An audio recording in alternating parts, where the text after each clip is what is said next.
Welcome to Leading the Next Generation with Tim Elmore, where our mission is to empower the emerging generations with skills to lead in real life. Hey leaders, Andrew here, and with me, as always, is Dr. Tim Elmore. How's it going today, Tim? I'm doing well. Don't you love it when I greet you that way? I do. I look forward to it each time. Awesome. I'm really, seriously looking forward to this conversation, though. I agree.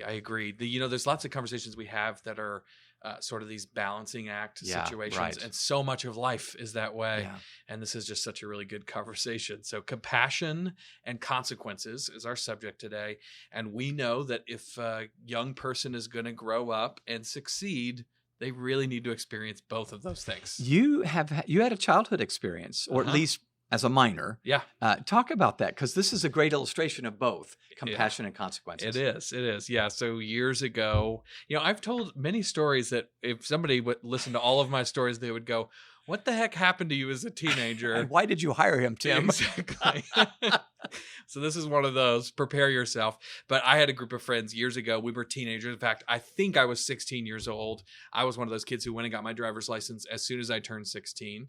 And I had my dad's old blue Ford Taurus. And, you're young, and we had lots of ideas. And one of the ideas we got on an afternoon, I think there were 3 or 4 of us together, is, what if Andrew gets in his car and he starts driving and another person gets on a scooter? You remember those Razor scooters were all the rage. Yeah. This is the early 2000s. And they, there's no clear way to hold on to a Ford Taurus. So we opened the gas tank, where you fill in the gas, and so my friend is holding with his right arm onto the gas tank and his left arm's on the scooter. And basically what we want to see is like, how fast does it feel? If I'm going like 15 or 20, so I think we probably got up to about 10 miles per hour. And then way ahead of us down the road, my friend's dad, my other friend who was in the car with me, comes over the hill, and he sees everything we're doing all at once. Well, of course, my friend trying to get away with it throws the scooter and runs off, but we didn't get away with anything. So what happens is that my friend's dad actually thought this was hilarious, right? He doesn't think about all the things that could have happened that I now, by the way, as a fully functioning adult, I can see 8 ways that could have gone terribly wrong, including my friend getting run over by a car. But he thinks it's hilarious. He calls my friend who was on the scooter, his dad, tells him, they laugh about it. Then he calls my dad to tell him this hilarious thing the boys just did. And Mark didn't think it was quite as funny. He did not think it was funny at all. And so when I actually got home, the story had already made it to my parents, and they said, "We heard something about what happened today." And it was one of those moments where they said, "Andrew, did you even think about what could have happened?" And it was like, no, honestly, I really didn't, and we talked through think about what could happen, what your friend could be injured, all those kinds of things. And it ended with them going, "Listen, we're going to have to take your car away for 2 weeks." And that's, I wasn't able to drive for 2 weeks as a result of that. But it was very clear that the reason they did that was merely because they wanted me to understand the consequences and of the that. gravity. Of the potential consequences. And of course, I couldn't help but think as a 16-year-old, why can't you be like those other people? That's right. He thought it was funny. Yeah. But I look back on that moment, I think, I don't know that they could have handled that much better, of combining the compassion of, listen, clearly you didn't think about this, so let me fill you in, right? Yeah. But also the consequences of, you're not really going to get this unless we take this away and you realize you see some consequences for your actions. One of the reasons I think this conversation is so crucial is this.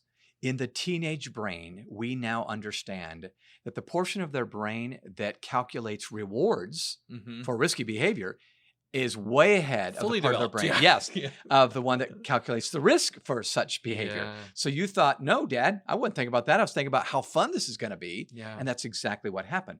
And especially males, maybe females too, but I know guys, we can just go, "Yeah, jumping off a cliff sounds awesome." Yeah. Catch it on your phone, would you? Yes, exactly. So, and so we have such a story today that we want to base this conversation on. Yeah. I was recently, in fact, last month, I read about this. A Chicago Metro train conductor was robbed at gunpoint in broad daylight. Wild. So that was audacious on whoever did that. Yeah. Audacious to do it in the first place, but to do it in broad daylight. I know. Yeah. So not long after, photos of the robbery suspect were released, And that's when the armed thief was apprehended. Immediately. Even though he was wearing a mask, it all happened very quickly. Yeah. And Andrew, you'll never guess how the thief was captured so fast. Let me tell you, it's crazy. When the security camera's photos were published, the suspect's mother saw them, recognized her son, and brought him to the police station to turn himself in. I'm imagining her holding him by the ear. That's what I'm seeing too. I'm sure that wasn't true, but I see, dragging him off to the station. I'm not joking. So Zion Brown was a sophomore at Loyola University in Chicago and got away with about $100. That is until his mom stepped in. He did not get away. Yeah. Brown was represented by a private defense attorney, so he had a lawyer there, who argued that his client was hungry and was looking for a bite to eat. The lawyer asked Cook County Judge Miriam Ahmad to remember her days as a hungry college student in determining his bail. Well, Ahmad replied she did remember her days as a hungry student, but would have never considered robbery to solve the problem. She ordered Brown to be held without bail. So I want you to focus now in your mind, Andrew, as we ask our listeners to as well, the mom and the judge, two ladies that seem to not just back down off of, oh, this was a hard day, wasn't it? Yeah. We'll let you off the hook. Yeah. Now, some might. And boy, particularly in our day where you see how stressed out kids are, oh, give them a break. They're already stressed out anyway. Yeah. But these two ladies didn't. Yeah. And it happens. What's funny about this story is if you had told me this story and said this happened in 1995, I would believe it, right? Yeah. But the world of parenting today is protect my kids from all consequences, It really is. So it is just amazing to me that we've got a mom here who says, no, I'm going to make sure my son is held responsible for this, especially in worlds like we've talked about previous moms who had their kids removed from the country so they wouldn't face consequences, That's true. This is sort of the antithesis of a lot of stories that we hear. It's just really great. I remember talking to a principal of a school that said one of the juniors in our high school, her mom called the school and said, I want to remove my daughter from the civics class. I want her to put her in a different class. And that's not super hard, but you only do it if you really have to. And they ask why. Why do this? Well, her former boyfriend's in that class and it might be distracting for her. Yeah. And I'm going, my mom and dad would have said, yeah, you're going to suck it up, buddy. Yeah. Come on, get your grade. And my mom and dad were compassionate, but there has been a change. Yes. For sure in the narrative. So I got to tell you, when I think about this judge and this mother, I have to applaud their leadership. So let's talk now about when compassion and consequences often collide and why they don't have to. So very often, Andrew, I'll be honest with you, I find myself feeling compassion, as I just mentioned. These kids are stressed out today. Anxiety is high. Panic attacks are high. It's just a very difficult time to be. It's a hard time. It really is. It is. Yeah. So I feel compassion and as they face the stressors of an uncertain future. But I believe, however, if we allow empathy to let students, quote unquote, off the hook for wrong behavior, it creates a very slippery slope for them morally. Yeah. It's huge. And further, I would add, it may be a less compassionate response in the long run. Yep. You let them off the hook and now they start expecting this, or they're conditioned to, the judge will let me off, the teacher, my boss, my wife are going to let me off the hook. And no, the boss and the wife may not be as compassionate when this happens for the sixth time. Absolutely. Yeah. So what if Zion Brown's mother had merely felt sorry for him and decided to let him get away with it? She could have done that. Would have been easier for her. Yeah. She didn't have to walk down or drive down to the police station. It may be that if she hadn't turned him in, nobody else would have ever caught him. It's true. Would he then do it again and again? Maybe. And what if the Judge Ahmad had merely felt sorry for him and let him off with a small bail? At first, it might feel good to this 18-year-old young man, but it sends the message that illegal behavior can be excused in dire circumstances. Yes. Well, my big question is then, who determines what's a dire circumstance? Yeah. A student might go, getting a B, you know, or you know what I'm saying. I was really angry after my B on my test. That's right. Yeah. I mean, we're being facetious, but it's just a slippery slope. So over time, dire could be defined as any difficult situation. Can they cheat if a class seems too hard? Can they lie if they don't want to face adverse outcomes for a poor choice? Can they steal if they get hungry between meals? That's what Zion Brown said. I was hungry. Well, That doesn't mean you can steal Yeah. something. Everybody gets hungry every day. Yeah, Yeah. exactly. Yeah. So this, all we're trying to convince you of, listeners, and maybe we're preaching to the choir, is it's a slippery slope to just show compassion without leveling some sort of justice so that they are conditioned to do right. Yeah. And I know this is an example that maybe seems dramatic. After Yeah, all, the people listening to this are probably not, interacting with students who are robbing people, At every gunpoint. single day. Yeah, right. But it reminds me of a conversation I had that's almost very similar with a math teacher after one of the events that I did a few months ago. And she said, I just feel like students are so stressed, so overwhelmed that often I've got this lesson plan and I feel bad teaching them that new math idea, or whatever it is. So it's like, they're so overworked, they're so stressed out. Am I just adding to the noise? Yeah. And what we talked about is, well, it might be more compassionate in the long run for you to kind of carefully and kindly, but keep pushing forward, because what happens if the students never learn that math problem? Then they're behind, and then you're putting them in a more stressful situation in the future. And that's, to me, is just kind of like a lesser version of this exact same scenario. Andrew, it reminds me of the statement that we make because of a new habitude we've created called the Diamond Secret. Pressure isn't the problem. It's the solution. Yeah. We humans are not going to be at our best unless there's a bit of pressure. So it looks compassionate to remove all pressure, but they're going to need that. Now, not undo. You don't go to a weight room and say, give me 1,000 pounds. Let me see what I can do. That's going to hurt you. But lifting 2 pounds isn't going to stretch you, and it's not going to make you better. So pressure isn't the problem. It's actually the solution. And I think when we combine compassion and consequences, now we've got a fitness center, emotionally, socially, dare I say spiritually, for their lives. Absolutely. Absolutely. So I guess the bottom line is what I'm saying is this. Even when I feel empathy for a student that's struggling, I need to understand the difference between explaining poor behavior and excusing poor behavior. That's good. Just because we know they're having a hard day, that doesn't make it okay to steal. Yeah. We need to say they're having a hard day. Let's hug them as we say, here's the penalty. Yeah. I'm not kidding at all about this. I'm sure Brown's mother empathized with her son's predicament. I do too. I've been hungry before, That's right.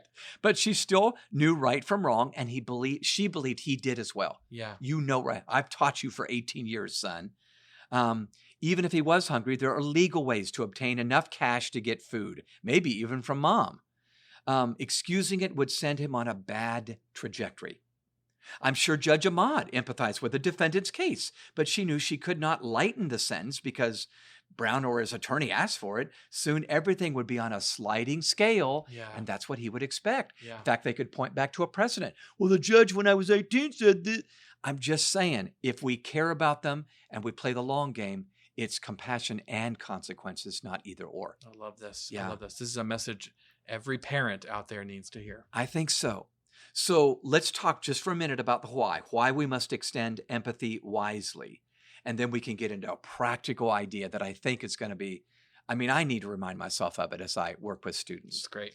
So why we must extend empathy wisely, that's the topic here. This mother that we're talking about and the judge are exceptions to the common rule that we see today. Yep. They conducted themselves in a way very few parents do, at least in our current culture.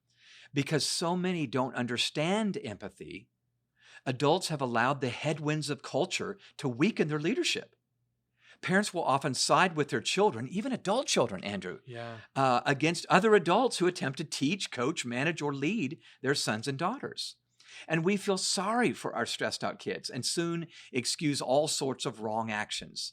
And I believe this sets them up to be sabotaged later in life when the law is enforced. We're not doing the police any favors. No, we're not doing the employer any favors, any coach any favors. They will most assuredly meet employers, landlords, police officers, even partners, wives or husbands, who don't let them off the hook, and they're going to feel like victims. I'm a victim. No. You should have learned this back when you were 16 years old and you didn't. And now they're blindsided at 25 or even 27 years old. So here's a big idea. Listeners, I want you to catch this. We can differ in our morals and values, as they often represent personal convictions. Absolutely. But ethics and laws are a part of our social contract. Yeah. You and I talk a lot about social contracts. Yep. Stealing from someone, while it's understandable, is not right. It is wrong. And Brown's mother reinforced this fact even when it would likely cost her something, before her son's predicament was over. She probably had to cough up some money or do something. It made it harder for her, not just him.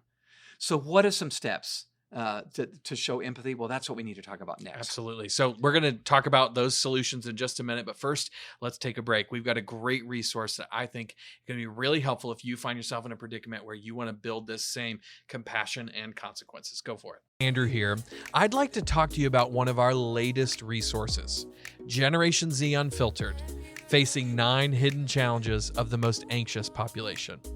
Those born since the turn of the 21st century have grown up in challenging times, full of polarization, panic attacks, pandemics, and protests.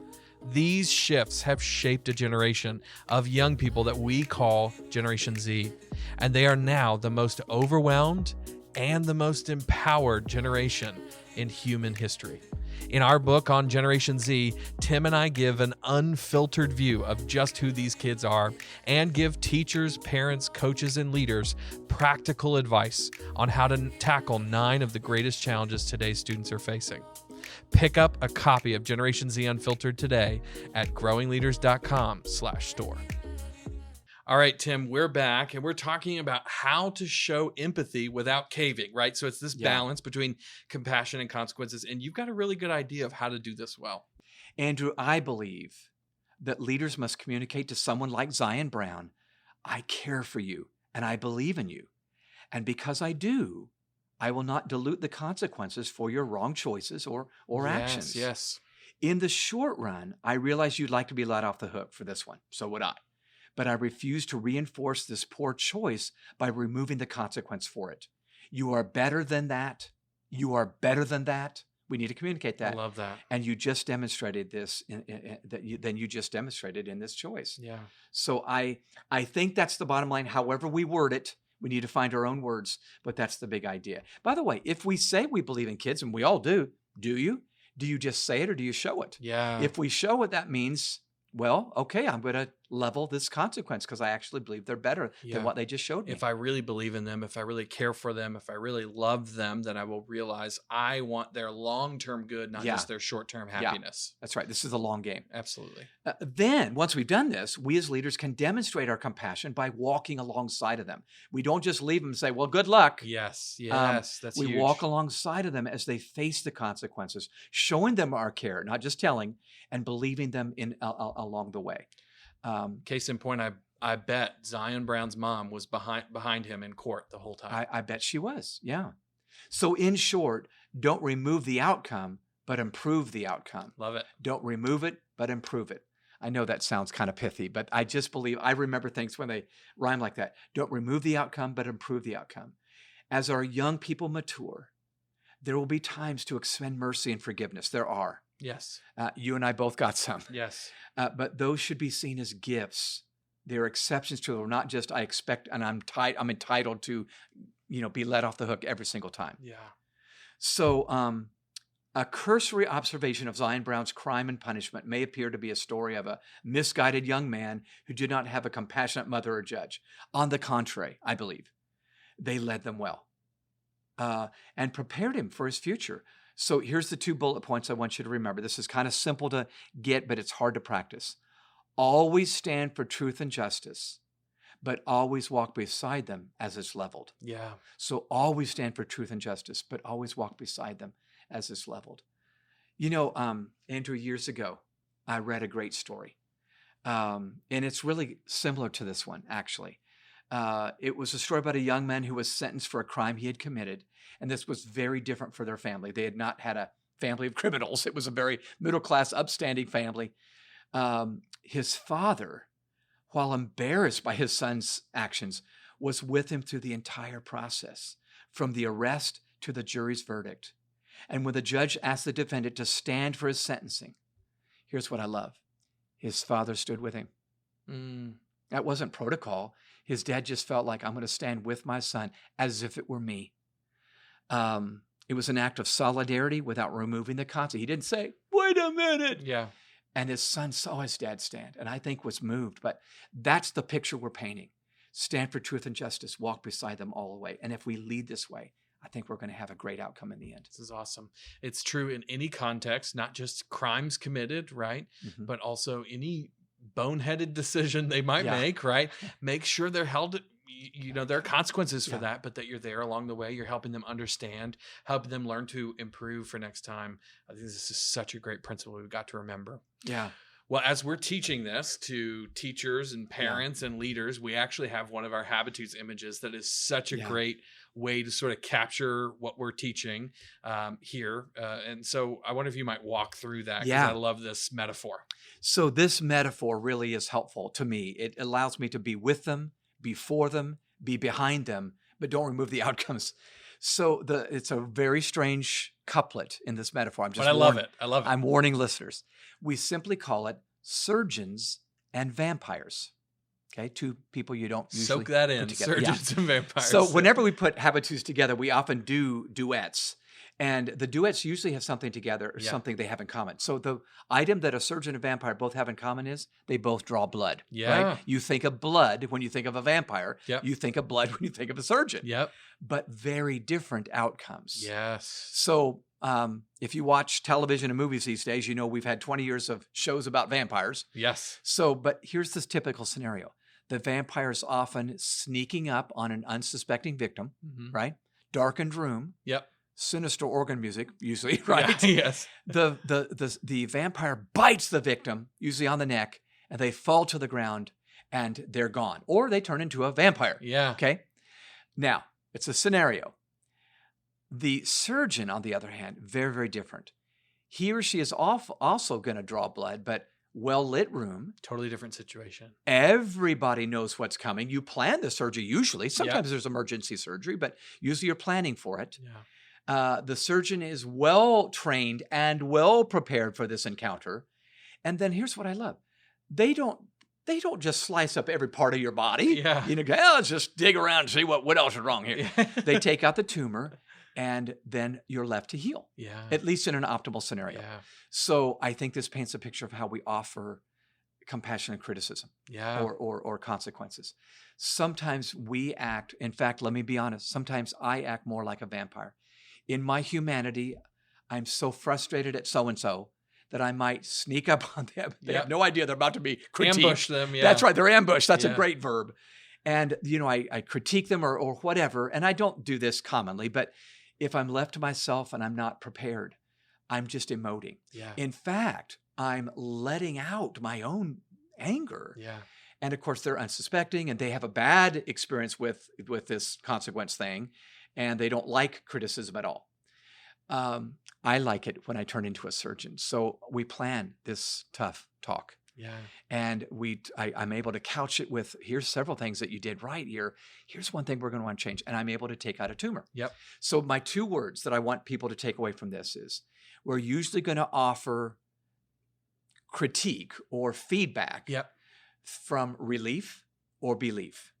So when I offer it out of relief, I'm just relieving myself of my own emotional anguish. Yep. I'm frustrated. Getting off my shoulders. We even say that, don't we? I'm getting this off my chest or Yeah. my shoulder. Or I'm venting. I am venting. Yeah. It's about me. Yep. When I do it out of belief, I'm thinking about them, not me. I'm thinking, I really know Andrew's got it in him to do this. So I'm going to sit down with maybe a hard conversation. Won't be fun. Surgery is never fun. It's never Nobody's fun. going, I'm looking forward to this. Yeah. But you're better for it in the end. And that's, so surgeons are vampires. I want this to haunt you. Speaking of vampires, in a wonderful way. Are you a surgeon or a vampire when you level the consequences for behavior? That. Yeah. Well, it's a story we often tell with this Habitude, but I wonder if you could talk about a leader who we saw. In fact, in some ways, I think he inspired the idea behind this Habitude, but it was a principal at a school out in Washington who totally understood and practiced this principle. Yeah. So Jim Sporleder retired a few years back, but he's been an inspiration and was for this Habitude.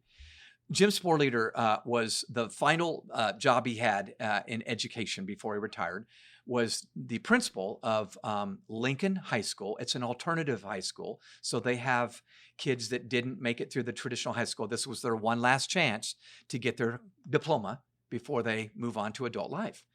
But so it's a tough student body. You know, these are kids that are at risk academically or emotionally or socially. And Jim wanted this job. In fact, he wanted it so bad. This sounds weird. he told the APs there, I'll take the disciplinary incidents. So, and usually that goes to the assistant principal. Yeah. He said, no, give it to me. They I said, want it. Great. Yeah, fine. no problem. Yeah. So here's what he decided to do. In all of his career, he decided, I got to do something different. And he knew that Lincoln High School had a reputation for lots of detentions and suspensions. So lots of kids sent home for a while or delayed, after school. I had a few detentions in my day. That's a whole nother podcast for another time. That's next podcast. That's right. Keep listening. So here's how Jim did it. Typically, when a student, often a male, would just cut loose in class and drop an F-bomb. Yeah. That was a no-no. Yell at the teacher or whatever. Yeah, yell at the teacher or yell at anybody. Yeah. So drops an F-bomb. The teacher would send that student down to the principal's office. You can imagine as he's walking from the classroom to the principal's office, he's seething with anger. Yep. He's looking for a street fight. I mean, he's just ready for anything. Yeah. In fact, first person to talk to him, watch out. Yep. So Jim knows this. So when the student walks in, Jim doesn't say a word. That would just probably overstimulate things. He points to the chair, a padded, cushion seat in the office, and just lets it be quiet for about a moment or two. So, time passes, things do settle. Settle a little bit. That helped. But after a moment or two, Jim gets up from behind his big walnut desk, walks around to the chair just opposite this student, leans in and just quietly says, wow, I just heard what happened. That doesn't sound like you. Are you okay? Is there anything going on at home that might have led to that? Well, you can imagine that compassionate lead. Jim said oftentimes the student just breaks down breaks down and opens up. Yeah. Dad just left. Mom's on crack. My uncle just sexually assaulted my sister or something like that. Some horrible situation. Yes, that we can only imagine. Yeah. And yet, as he opens up, you can tell now the heart, they're connecting heart to heart. Yeah. Not head to head, butting it out, Yeah. So that allows the story to come out, and Jim's now able to address the real issue, not the F-bomb in class. Now, here's what I like about this. It's compassion, then consequences. Jim still issues an ISS, an in-school suspension. Yep. But he does it out of compassion, says, I've still got to do this because I want you to get this. And the student would often nod, and they have the in-school suspension. But Jim said, it's so interesting. Often that student will go back and unsolicited back in the classroom, offer an apology. No adult told him to do that. Yep. But he's so now found an equilibrium in his emotions that he realized that's not me. That's not what I want to be. That's not the man I want to be. And Jim said it's transformed. In fact, the suspensions just dropped dramatically. I think they dropped in half. And then down below, it was just crazy cool. But it was a compassionate leader that didn't take away the consequences. He was a surgeon, not a vampire. And he led that school well. I love it. I love that story so much. And I love that style of leadership.